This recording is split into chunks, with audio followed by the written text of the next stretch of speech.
What's up, everybody? I'm John Middlekauff. You know what I need you to do. Subscribe to our YouTube channel. We got content for days reacting to every NFL game all the time, every single day. Subscribe, like the videos. Let's go. What is going on, everybody? How are we doing on this beautiful, gorgeous, and cold Thursday night? It looked cold in Philadelphia as the Birds on Fugazi Friday, or as my main man Dom, Big Dom would say, Fugazi. Fugazi, that's what Washington might be because they did not look good tonight on offense. Defense, Dan Quinn. But at the end of the day, we will dive into Dan Quinn's decision. Saquon Barkley.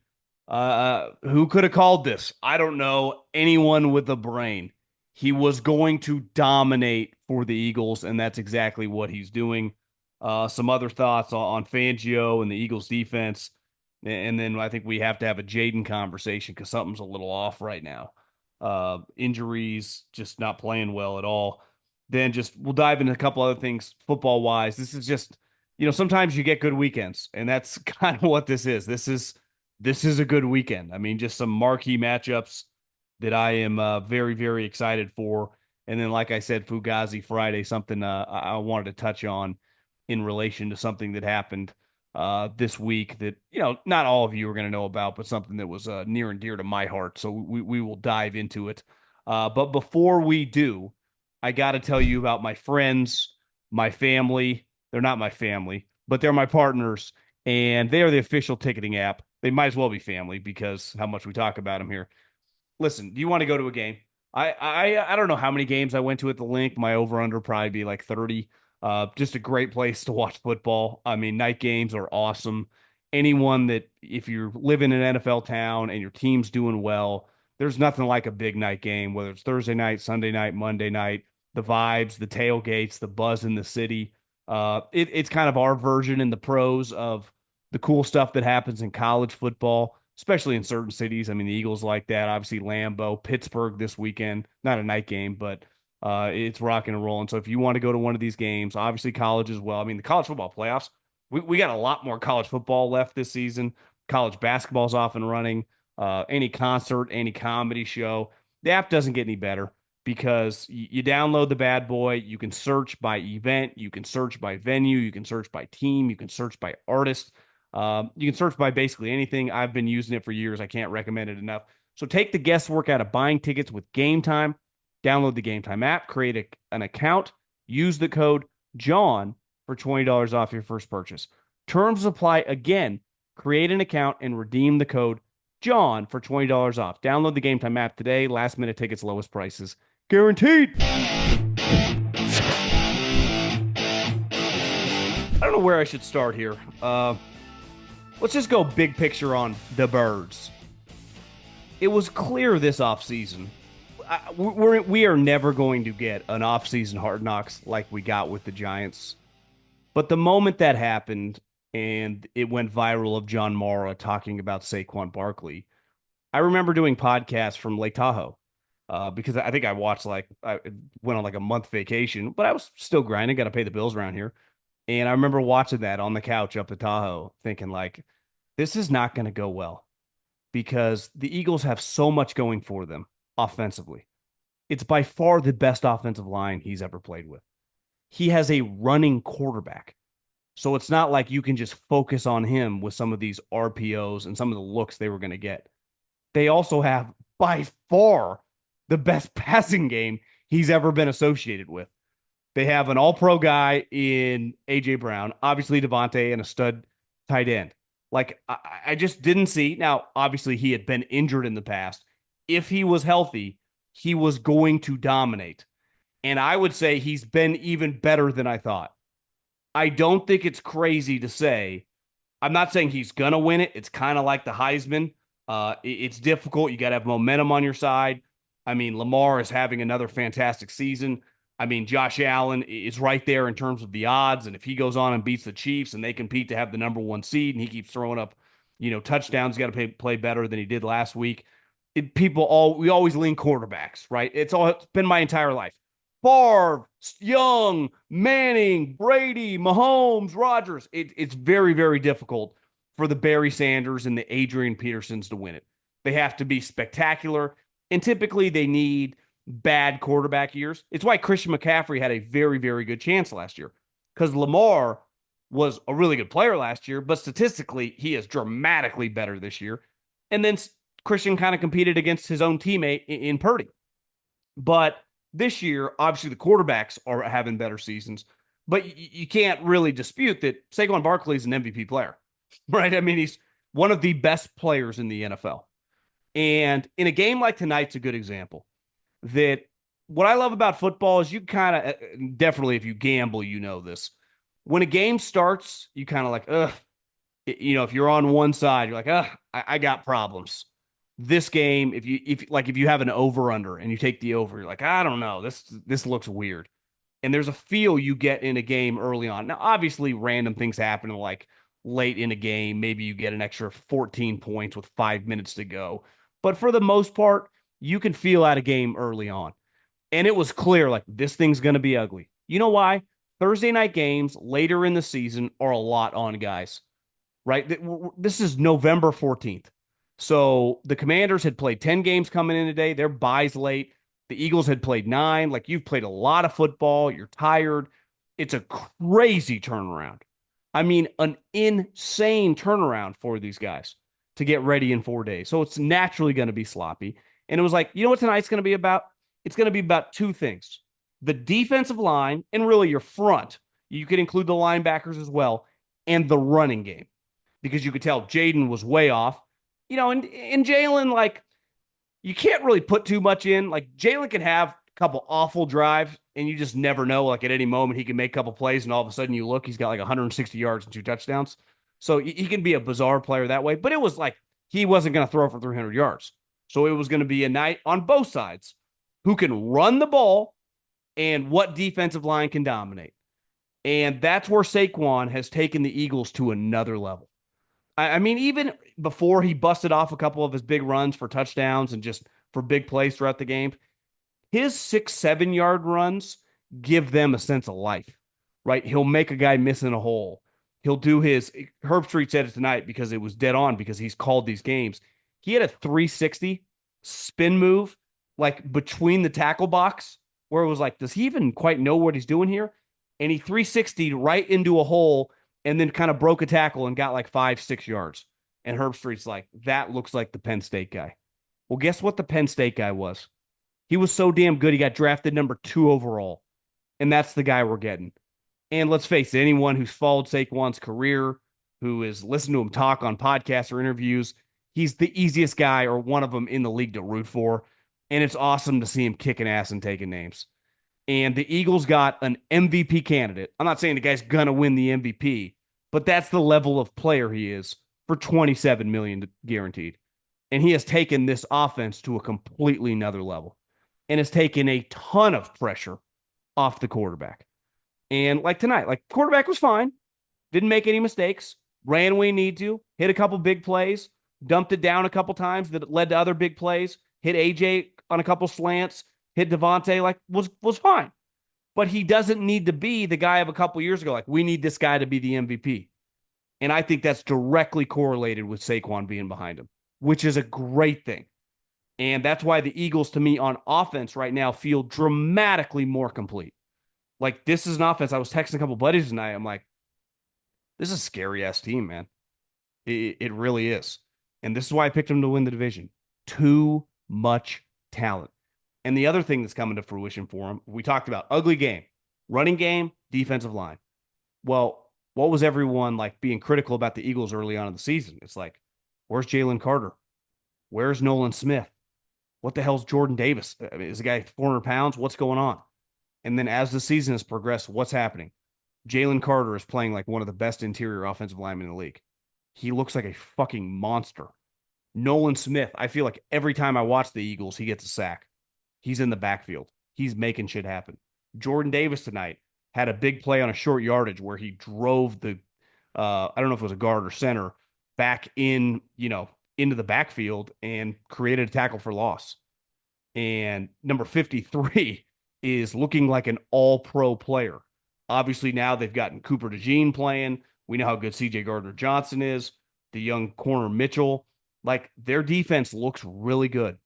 And we'll dive into Washington. I mean, they have some issues offensively, but the Eagles completely dominated.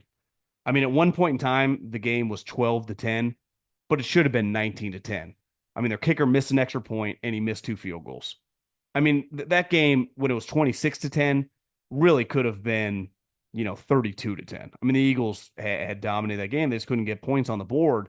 And credit to Dan Quinn, who, a lot like Fangio, I mean, those are two of the better defensive coaches in the league.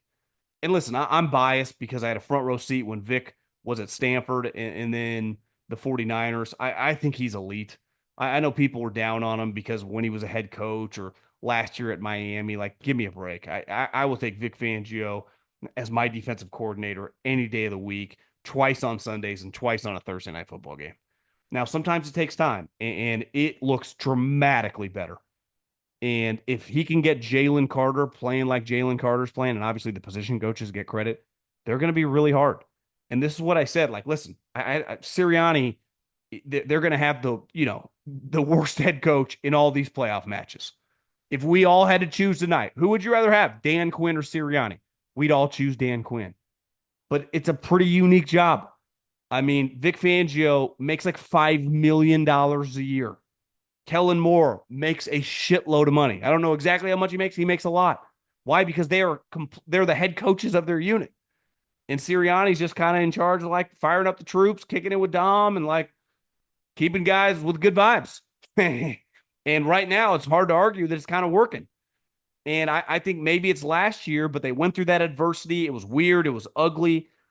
Even tonight, like, ugly game, you're like, God, are the Eagles really going to lose to Dan Quinn and Jayden Daniels at home on Thursday Night Football? Because it's like they just kind of battled. Then you looked up at the end. It's like, God, they're kind of dominating them.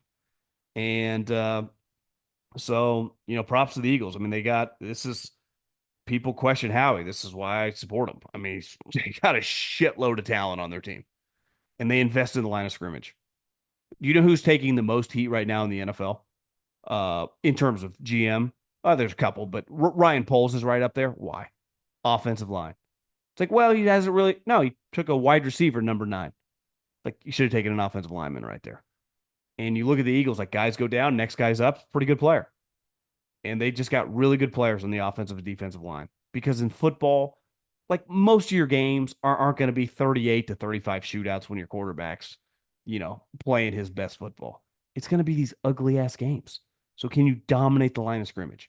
We can talk how football, the pussification, how it's super soft, and obviously rules are a lot different than they used to be. It is a completely different sport in terms. Jayden Daniels got a roughing the passer call tonight. Obviously, when you hit the quarterback in the face, that's, an automatic. The guy, the defender, like, hit him in the shoulder pad. I don't even think hit his face mask. So they're very quick to throw flags. But at the line of scrimmage, between offensive and defensive lines, it is still extremely physical. And when you have better players than the opponent, that's where you can separate. And that's where the Eagles are separating. And listen, like, regardless of how much talent you have, like, even Adam Peters would trade most of his players for Eagle players. It's still football. The game's not played on paper. This isn't fantasy, right? It's played on a grass field in South Philadelphia. And they were right there. They were driving the field 12-10. The Eagles' offense was off. Saquon was keeping them in it just with like 3 and 4 yard drives. Jalen hadn't made that many big plays. The kicker was missing. You're like, God, the Eagles are just off. Even though you're just like, God, they should be ahead. And Dan Quinn goes for it on 4th and 2. And at the time, Al Michaels, in fairness to him, I think it was so out of the blue, because who in that situation would have been like a 43 or 44 yard field goal would have not kicked the field goal to take the lead with 8 minutes left. I always say this, the game has to dictate your decisions. If it's 30-28 and you're down a couple, I get it. Like, a field goal, they're going to drive. We're not playing defense. They had 12 fucking points. 12. And he goes for it when his quarterback's not playing well. The Eagles are dominating the line of scrimmage. Dominating. Their offensive line was getting worked. They were getting blown up constantly. Defenders, all of them. And I'm not just talking Jalen Carter. I'm talking Brandon Graham, Nolan Smith, Sweat. They were causing havoc. And to go for it when it clearly they were a little discombobulated, it's like, I don't know. I just don't think you can do that. I know you can't do that. Gruden went viral with the Barstool guys today saying, like, what? That's fucking insanity. Because I don't care if you're a numbers guy, if you're not a numbers guy, old school, new school. It's just, this is football.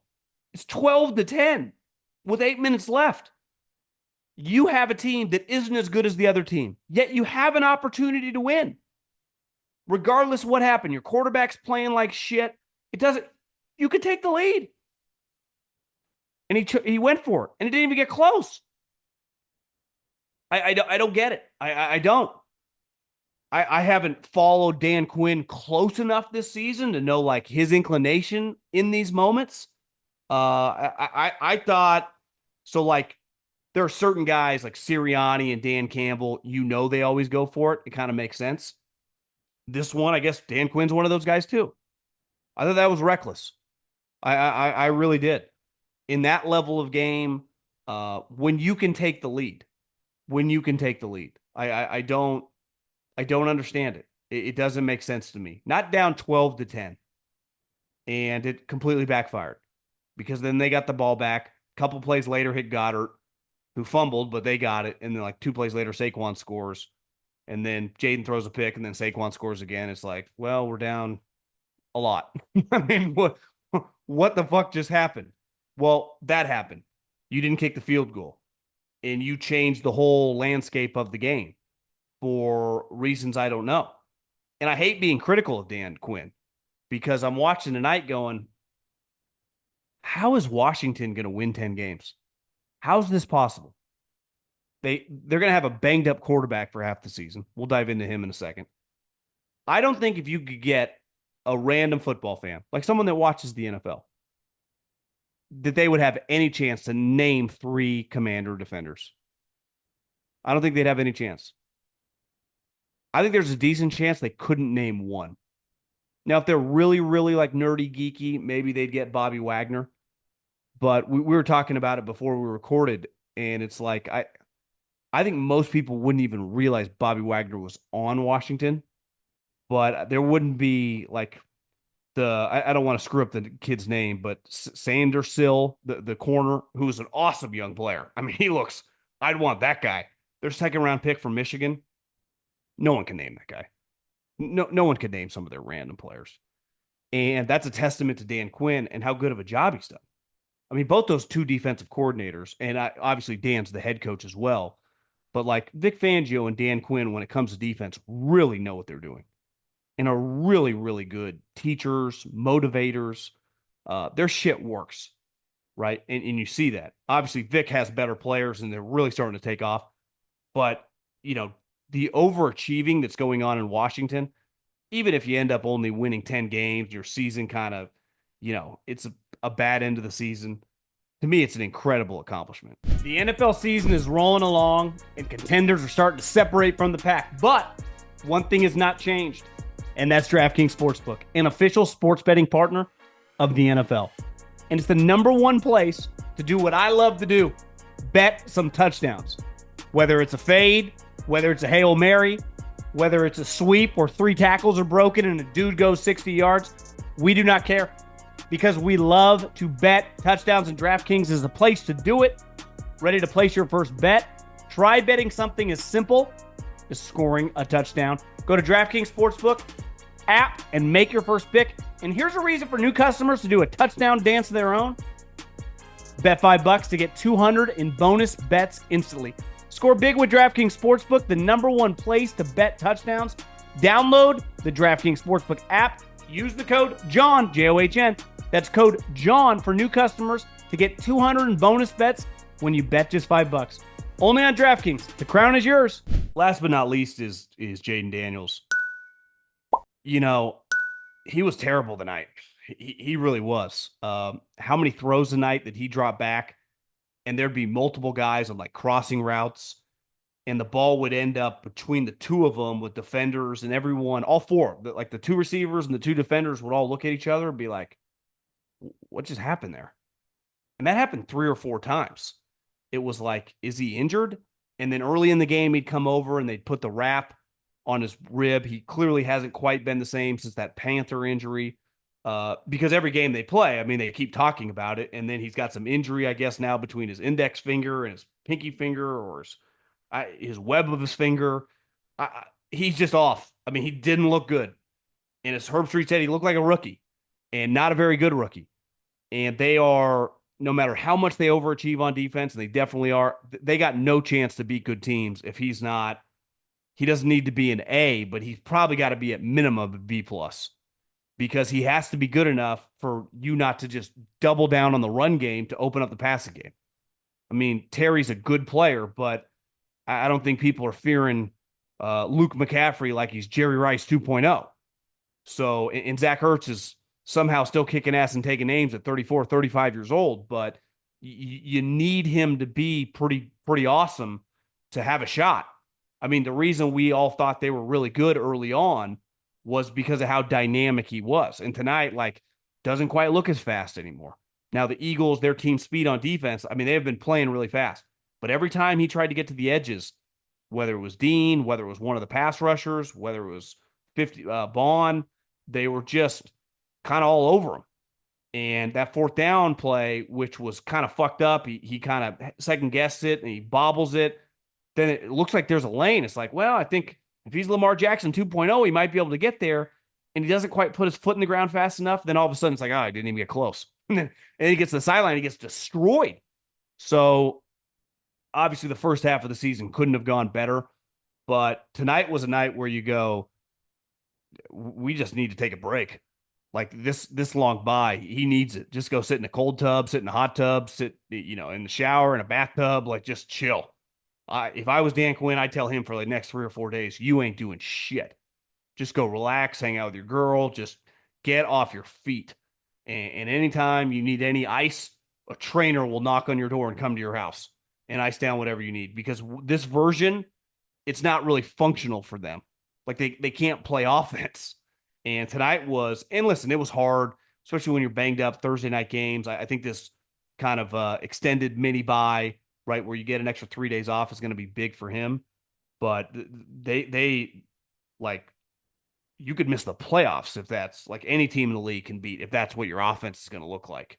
And that wasn't the guy that we saw earlier on in the seasons, which I was kind of hoping to watch tonight. But like, I don't like he's injured. And what's funny is I had a conversation with a buddy in the league because Caleb's a pretty hot topic around the league, and a lot going on, right? I mean, they're just stories about, do guys on his team like him? It's gotten weird. It really has. And he's like, the one thing that everyone talks around the league right now, what makes the Caleb situation so polarizing is Jayden, Bo Nix, and Drake May are just like dudes are loved in their locker room. So like, listen, it's your rookie season. You're gonna have some ups and downs. I'd say if you would have told any Commander fan at the start of the season they would have got the 10 wins, that would be an enormous success. But the Eagles are now 8-2. I mean, they're feeling pretty good, man. They're looking good. They're going to be tough. They stay healthy. They got a lot of dudes. All right, boys. If you're looking to level up your wardrobe, we all are. I've got some killer pieces from TravisMathew that'll have you covered for any occasion. And right now, you can get 20% off your first order at TravisMathew.com. Let's dive in. First up, the home game polo from the Reggie Bush collection by TravisMathew. Yeah, that Reggie Bush. USC, the NFL. This polo's got a little contrast collar, sleeve piping, look at these guns, and a scooped hemline, giving you the modern elevated vibe. So whether you're having cocktails at the clubhouse, whether you're on a date night, or whether you're just chilling at the pad, it's a win all around. Next, check out my personal favorite, the side slip hoodie, also from the Reggie Bush collection. It's got an external kangaroo pocket, scooper hemline, and comes in multiple colors. I'm rocking the black one. Don't sleep on Reggie, because he picked these designs for their performance and style. And I can feel it. How about this? For those days when comfort is key, the Cloud Flannel button-up is a game changer. Made from cotton with a touch of spandex. It's the holidays. We might be eating a little much. We need to be able to stretch it out, and this thing does. But it's the most comfortable flannel that I've ever worn.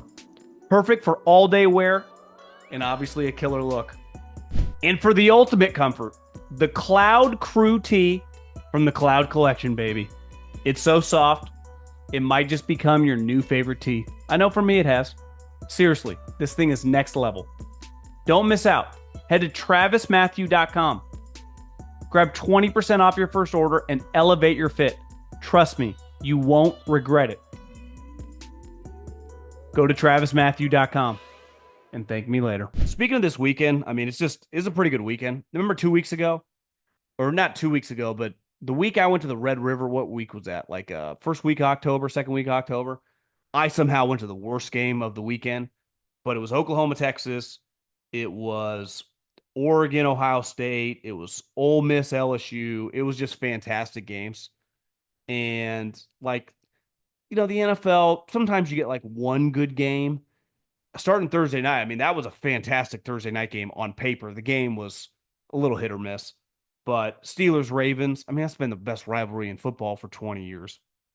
Bills, Chiefs, I would say has been one of the better rivalries of the Mahomes era for sure. So, I mean, if you told me what's the Final Four in the AFC, I think it's a very, very decent possibility that it's these four teams, right? So those two games, obviously there's some injuries in terms of the Bills are dealing with. I don't think the Chiefs, like everyone, including myself, like they're not going to go undefeated. They're not going to go undefeated. But all of a sudden you win this game. It's like, well, fuck, why not? I mean, all of a sudden you're 10-0. It's like, well, they've won 10. They've won 16 straight games. Like, what's 7 more? So it's like it starts becoming a little more real. And I think the Steelers and Ravens, speaking of tonight, I think what's so cool about these four teams, if you get a chance, there was just an incredible article on Steve Spagnuolo on The Athletic. It was honestly, it kind of brings you to tears at times talking about, I mean, it goes over his whole career, but it spends a lot of time about his relationship with this group since he showed up, in 2019, from LJ Sneed to Chris Jones to Nick Bolton and just some different incidents. Like, I mean, all these guys, I mean, they tell him they love him. Like when they hang up their phone, like, I love you. I mean, these guys consider this guy a dad. And you read this article, you're like, yeah, it's pretty easy to see the Chiefs kind of got something special going on. I mean, honestly, it moves you emotionally reading about there was a moment where Snead's brother got stabbed and killed. And I mean, Steve Spagnuolo was the first guy he called. Chris Jones, the time it's powerful, but it's like pretty easy to figure out why they're so good. And I think the Bills got something special going on, and they've had something special in the McDermott Allen era. But even if you win this game for them, it's all going to be about, that's the thing about the Chiefs. And this is really what they've done to these other two teams. The Steelers, the Bills and the Ravens have been viewed as Super Bowl contenders these last couple years. The Steelers have not. And this is the first year, like you win this game, and all of a sudden it's like, well, are they going to be like the 2 or 3 seed? Is this going to be the first time since 2006 Tomlin wins a playoff game? Is this team going to be for real? Because unlike the Bills and the Ravens, they haven't had the playoff success of recent. But I think we all agree, like TJ Watt, championship player. Cam Hayward, championship player. Minka Fitzpatrick, championship level player. Like their core guys on defense are guys who are like, I'd be in the trenches with. Like those guys are guys like on the Bills, on the Ravens, and on the Chiefs in terms of like those guys are winners.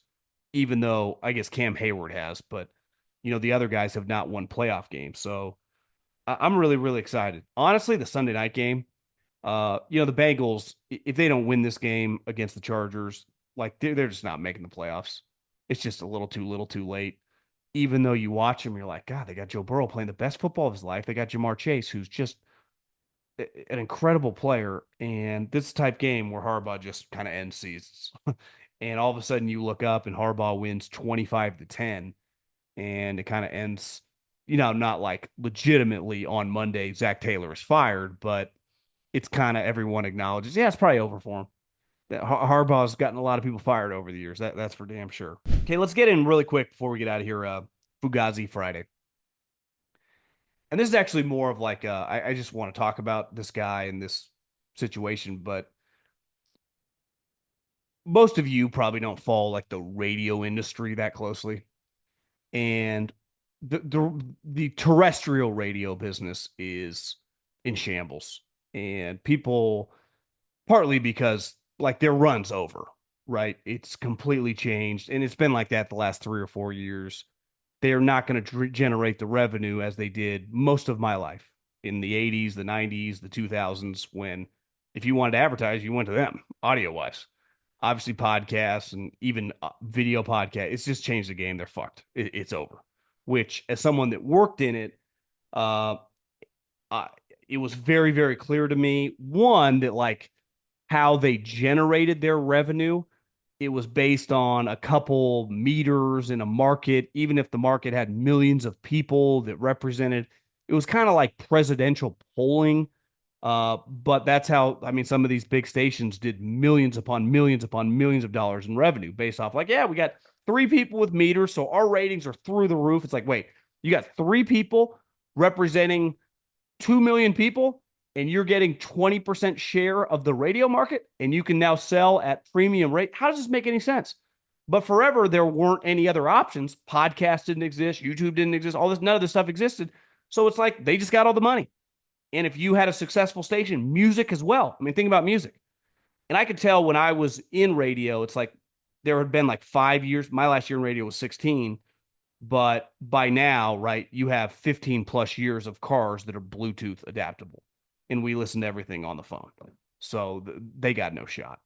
And radio's been firing people left and right. And iHeart, who we're in business with, I mean, they're no different. I mean, obviously they've adapted and changed, and that's why they're in business with podcasts.